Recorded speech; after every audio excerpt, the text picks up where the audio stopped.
dipersembahkan oleh dalam rangka menciptakan tata kelola yang baik dalam aktivitas kegiatan usaha penukaran valuta asing, Bank Indonesia melakukan penguatan dan pemurnian kegiatan usaha penukaran valuta asing atau KUPVA yang dilakukan oleh penyelenggara bukan bank. Pengaturan ini tertuang dalam Peraturan Bank Indonesia Nomor 16/15/PBI/2014 tanggal 11 September 2014 tentang kegiatan usaha penukaran valuta asing bukan bank. Dan untuk membahas hal ini saat ini di studio telah hadir Bapak Ahmad Fathur-Rahman, pengawas penukaran valuta asing senior Bank Indonesia. Pak Ahmad, ini kita kalau bicara tentang ada peraturan Bank Indonesia yang baru ini tentang kegiatan usaha penukaran valuta asing bukan bank. Nah, ini sebenarnya latar belakangnya apa sih, Pak? Kenapa sampai ada peraturan baru ini? Ya, dalam tujuannya intinya adalah kita melakukan penguatan dalam rangka pengawasan KUPVA. Dalam arti kata pengawasan di sini yang tadinya penjangkauan kita tidak menjangkau KUPVA yang tidak berizin, kita giatkan agar semua KUPVA yang berpraktek sebagai KUPVA itu melakukan izin kepada Bank Indonesia.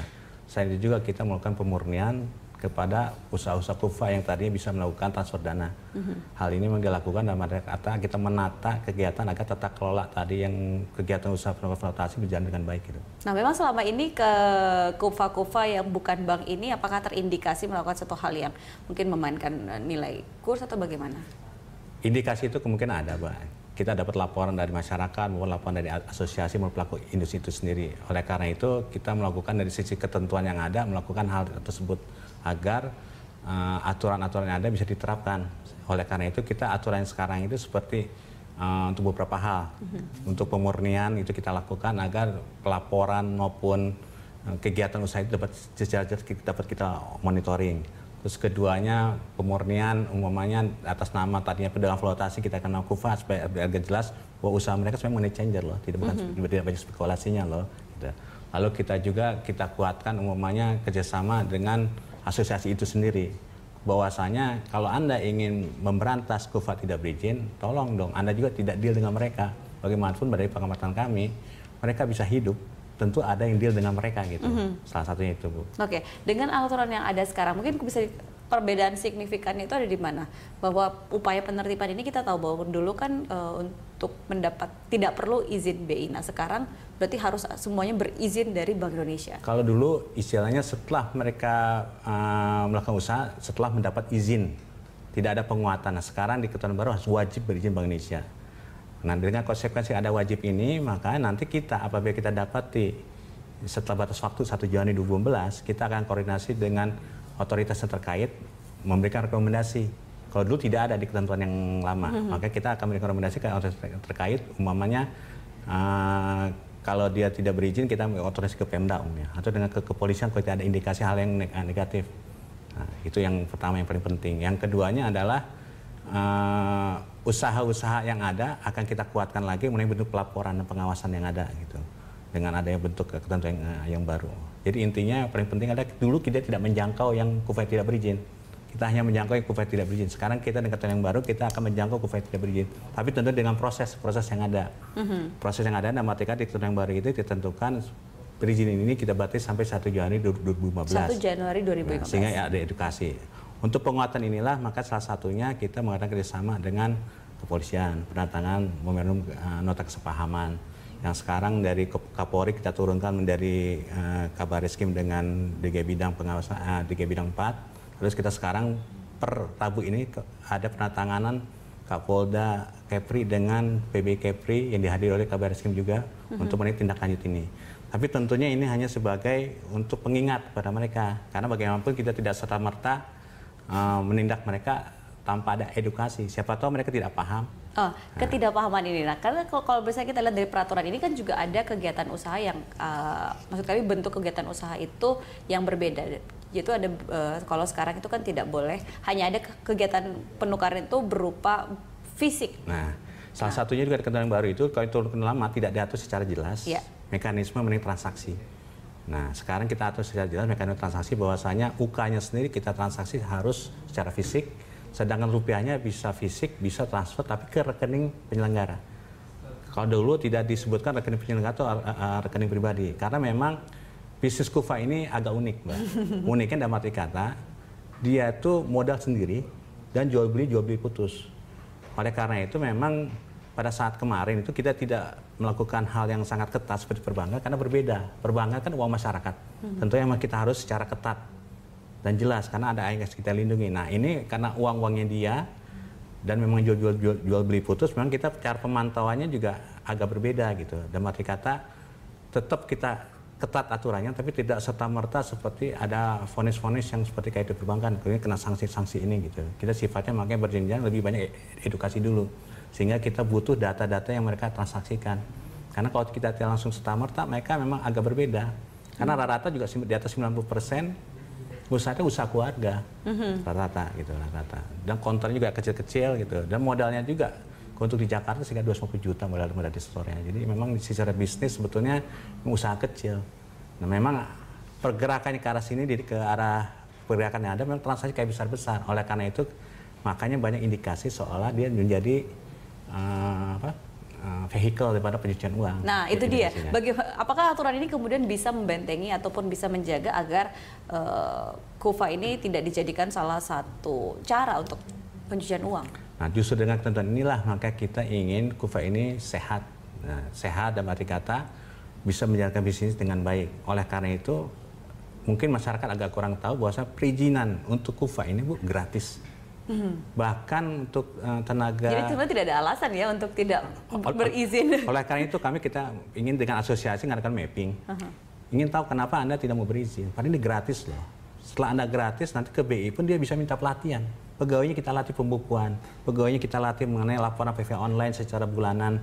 Sehingga sebenarnya menurut kami tidak ada alasan lagi mereka tidak berizin gitu loh.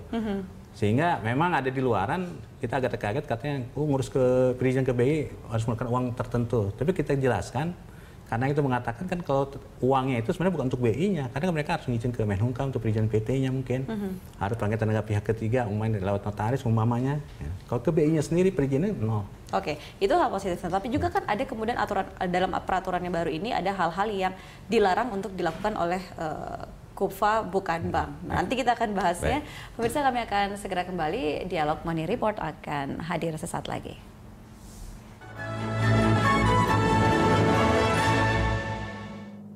Dipersembahkan oleh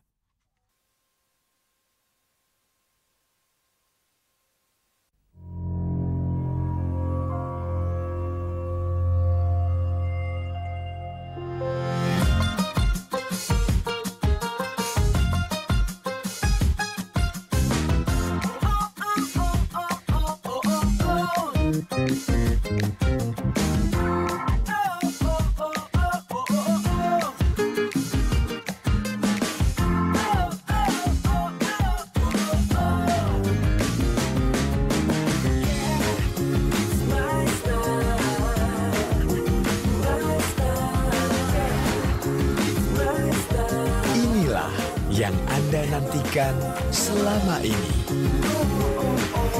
Bersamanya, tampil penuh gaya.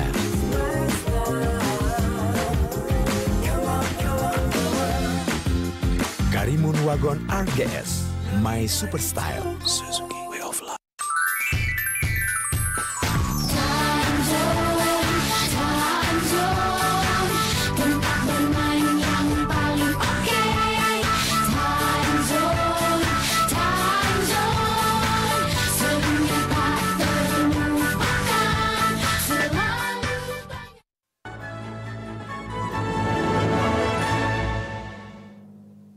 Dipersembahkan oleh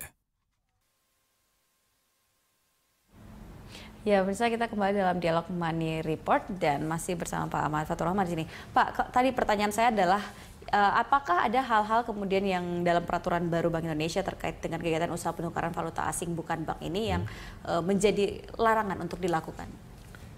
Ada beberapa larangan kalau di ketentuan ini, tapi yang paling pokok adalah pemilik KUFA atau penyelenggara KUFA bukan bank itu jangan sampai deal atau melakukan transaksi dengan KUFA tidak berizin atau memiliki kerjasama KUFA tidak berizin maupun turut serta dalam pelaksanaan KUFA tidak berizin.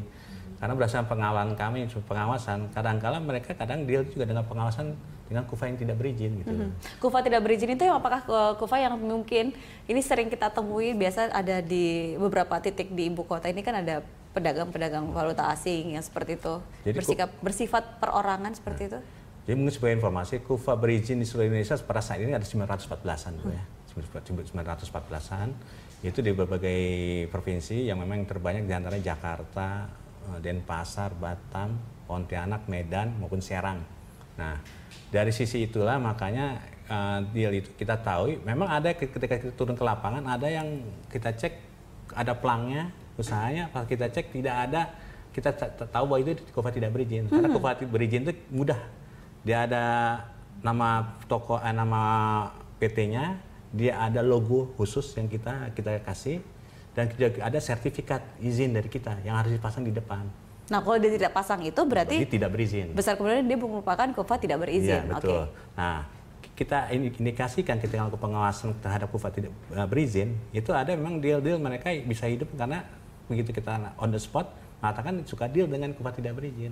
Kenapa rata-rata mereka suka deal dengan KUFA tidak berizin? Mungkin salah satunya kemudahan dan mereka untuk transaksi di usaha mereka. Cuma kita tidak bisa menindak pada saat itu karena kita memang tidak menjangkau untuk KUFA yang tidak berizin. Tapi sekarang kita akan melakukan edukasi untuk tidak melakukan KUFA tidak berizin. Karena kalau KUFA yang berizin melakukan diri KUFA tidak berizin akan kenakan sanksi pencabutan izin usaha.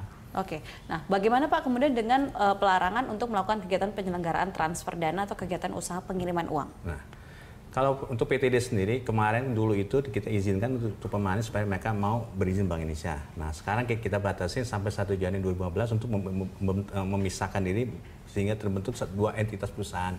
Dan apabila sampai waktu 1 Januari 2015 tidak juga dipisahkan usahanya, maka usaha PTD-nya itu yang akan kita tutup. Nah, sehingga mereka akan tetap berusaha supaya KUFA yang utuh menjalankan jual dan beli uang transaksi dan pembelian TC itu aja. Oke. Nah, kalau larangan untuk melakukan kegiatan margin trading spot, forward, swap, dan transaksi derivatif lainnya? Nah, itu memang dari ketentuan yang baru pun, yang dulu pun sudah dilarang. Cuma ini lebih ditegaskan tidak boleh atas nama nasabah maupun atas nama pribadi sekarang. Memang ciri khas daripada KUFA itu kan jual beli putus, jadi tot today, jadi tidak melakukan spot trading segala macam. Sehingga nature-nya pada KUFA itu tidak ada kalau di transaksi itu. Maka itu hanya penegasan yang lalu, kita lebih tegaskan lagi bahwa untuk transaksi tetap tidak boleh. Baik, nah peraturan baru ini hanya berlaku untuk unit kegiatan bisnis atau mungkin juga berlaku bagi para direksi, kemudian dewan komisaris atau pemegang saham atau bagaimana? Ya semua Bu. Jadi bisnis ini memang kita usahakan benar-benar berbisnis karena aturan kemarin tidak secara jelas apakah direksi, komisaris, pengurus bisa bermain atau tidak. Nah untuk saat ini kita harus tegaskan bahwa yang direksi segala macam tidak bisa bermain. Semua tidak bisa bermain? Tidak bisa bermain karena memang khusus untuk perusahaan itu sendiri yang melakukan deal. Karena untuk memudahkan pelacakan. Hal inilah yang sekarang banyak diindikasikan seolah-olah money changer menjadi vehicle pada pencucian uang segala macam. Tapi pada saat kita melakukan pemeriksaan memang ada dua hal berbeda. Kalau kita laporan yang kita terima, ternyata kita cek tidak ada di pembuka, kita asumsikan dia berlaku sebagai pribadi. Nah kalau ada sebagai pribadi akan kita tegur si pengurus itu, memberikan sanksi.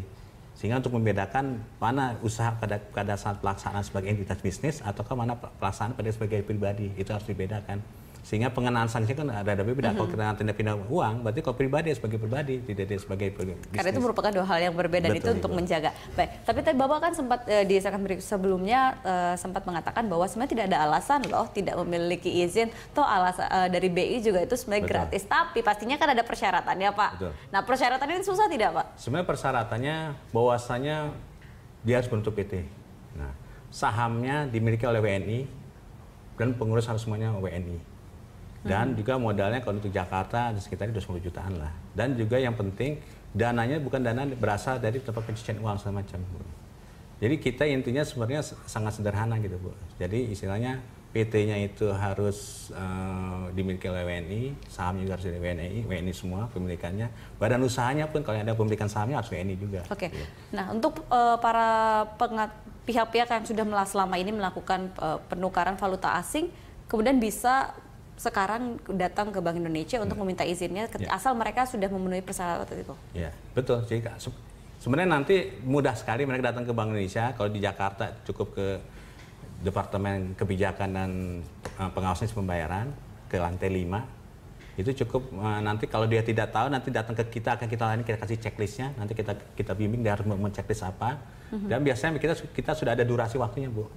Jadi taruhlah sekarang tidak lebih dari 35 harian atau 40 hari, itu sudah pasti akan ketahui sekarang apakah izinnya diberikan atau tidak. Memang agak berbeda dengan dulu. Kalau yang dulu sepanjang persyaratannya lengkap, langsung bisa dapat izin? Pasti diberikan izin oleh Bank Indonesia. Karena apa? Kita memang ingin merangkul mereka semua dulu, nanti kita edukasi, kita harapkan mereka akan tumbuh dengan baik. Tapi dengan perkembangan yang sekarang, kita walaupun persyaratan lengkap, kita akan lihat kelayakan, kepantasan. Kalau jadi dulu, belum ada jaminan dong Pak itu kemudian bisa tapi jaminan dan pengertian akan kita edukasi. Kalau dulu, kalau dia di lantai 3, padahal kita suka bertanya-tanya, ini nasabahnya siapa nih gitu. Tapi karena memang tidak diatur secara jelas, kita kasih izin karena kita tidak punya alasan untuk menolak. Nah, dan kita dulu berpikiran yang penting dalam pola pembinaan ya sudah, yang penting dia tunduk dulu aturan Bank Indonesia, nanti akan kita bina. Ini nanti usaha itu jangan begini-begini gitu. Nah, kalau sekarang karena kita lebih sulit kepada compliance nanti, nah kalau memang tidak pantas akan kita katakan, Anda kalau memang lantai 3, jangan-jangan nasabah Anda nggak benar nih. Tahu dari mana Anda punya usaha kufa kalau di lantai 3 tempatnya begini gitu, atau tempatnya lokasi jauh di basement. Jangan-jangan ini hanya digunakan untuk usaha Anda sendiri. Karena Anda punya perusahaan ekspor impor segala macam, Anda maka berdiri sendiri sehingga tempatnya tidak diketahui. Dari sisi bisnis kan nggak make sense gitu. Yeah. Nah itu sampai kita ini. Sehingga salah satu di ketentuan baru ini pun kita akan punya kewenangan untuk menolak. Menolak dalam pengertian mengedukasi juga Bu. Nggak serta-merta menolak. Ya sudah kita kasih tahu. Salah satunya adalah penyebabnya Anda ini loh. Gitu. Dan tempatnya tidak pas. Baik. Nanti kita akan lanjutkan lagi Pak perbincangan ini di segmen berikutnya. Pemirsa, kami akan segera kembali. Jangan kemana-mana.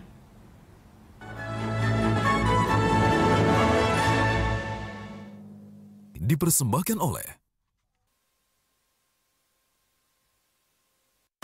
Kini nasabah Nobu Bank semakin dimudahkan dengan adanya Nobu Debit. Selain berfungsi sebagai kartu ATM, Nobu Debit dapat digunakan sebagai fasilitas umum yang menerima pembayaran melalui Prima Debit seperti SPBU, minimarket, supermarket, departemen store, mall, dan rumah sakit. Nikmati juga keuntungan gratis biaya tarik tunai di mesin ATM Nobu. Kunjungi Nobu Bank terdekat, jadilah nasabah dan nikmati berbagai keuntungannya. Bingung menentukan tempat untuk berbagai acara Anda? Rayakan setiap momen berharga Anda di Teochew Palace Restaurant. Banquet Hall dengan fasilitas lengkap tersedia untuk berbagai acara seperti ulang tahun, arisan, ataupun berbagai event lainnya. Dalam suasana penuh perayaan Teochew Palace Restaurant. Untuk reservasi, hubungi 021 6683 688.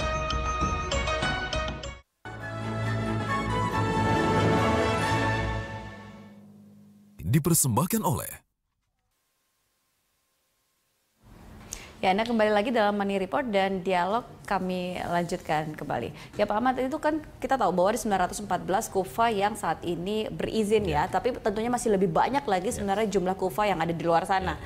Bagaimana dengan peraturan baru ini bisa menekan atau membuat para kufa yang belum berizin ini mau mendaftarkan? Mungkin walaupun gratis, tapi kan seringkali juga susah untuk mengajak orang-orang ini yang mengikuti aturan yang ada, kecuali ada punishment yang berat dan jelas seperti itu. Salah satu yang kita usahakan yang jelas sekarang adalah kita melakukan edukasi ke semua masyarakat. Kita sudah melakukan edukasi sekarang ke Batam, ke Pontianak, atau ke Denpasar atau beberapa sentra yang banyak kufanya. Selain itu juga kita menjaga kerjasama dengan asosiasi itu sendiri untuk melakukan penguatan.